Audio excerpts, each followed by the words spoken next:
Aholiga ichimlik suvi yetkazib berish bilan bog'liq xuddi shu kabi kamchiliklar Mingbuloq tumanidagi suv inshootlarida o'tkazilgan texnologik audit jarayonlarida aniqlandi.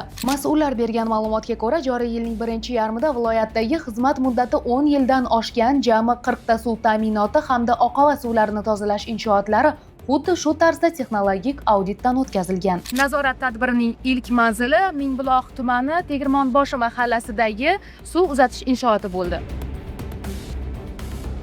Bakteriya ishlayapti.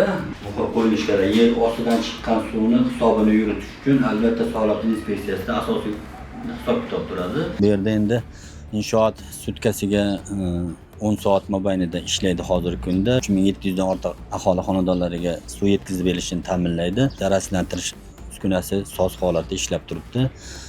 Endi suv hisoblagich o'rnatilgan, lekin Davlat soliq inspeksiyasi tomonidan muhrlanish kerak, bajarilmagan. Quvurlari zanglashga qarshi ishlov berilmagan. Shu bo'yicha ham kamchilik aniqlanib, shu ko'rsatmasini beramiz. Texnologik audit hisobotlarida ham aks ettirilib, buni bartaraf qilish chora-tadbirlar ko'riladi. Texnologik audit o'tkazishdan ko'zlangan maqsad sohadagi kamchiliklarni o'z vaqtida aniqlash va bartaraf etishdir. Bu orqali siz va biz iste'mol qilayotgan ichimlik suvining tarkibi zararsizlantirilgan va salomatligimiz uchun xavfsiz holda yetkazib berilishi ta'minlanadi. Navbatdagi manzil 500 dan ortiq xonadonlarga ichimlik suvi yetkazib beruvchi Bozorboshi suv uzatish inshooti bo'lib, bu yerda aniqlangan kamchiliklar Bu yerda bu inshootda asosiy aniqlangan kamchiliklar bakteriya qurilmasi yo'q, unda mavjud emas.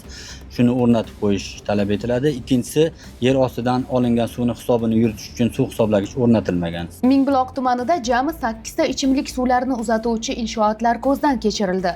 Xuddi shu kabi nazorat tadbirlari viloyatimizning boshqa hududlarida ham davom ettirilmoqda.